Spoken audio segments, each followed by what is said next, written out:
Allah te pardonnera tes republications si elles contiennent du haram ainsi que tes péchés si tu fais cette invocation. Et c'est une invocation qui est magnifique et qui est une cause pour que Allah te pardonne tes péchés grands et petits, tes premiers péchés ainsi que tes derniers, et tes péchés en public et tes péchés en privé.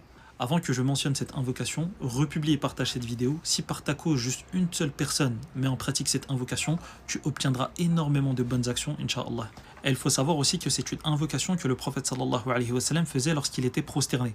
Donc dès ce soir, Inch'Allah, n'oublie pas cette invocation dans tes prosternations, que ce soit lors des prières obligatoires ou lors du tarawih par exemple. L'invocation est la suivante et je te laisse répéter après moi. Allahumma ghfirli dhanbi kullah diqqahu wa jillahu wa awwalahu wa akhirahu wa alaniyatahu wa sirrahu. Je répète, Allahumma ghfirli dhanbi kullah diqqahu wa jillahu wa awwalahu wa akhirahu wa alaniyatahu wa sirrahu.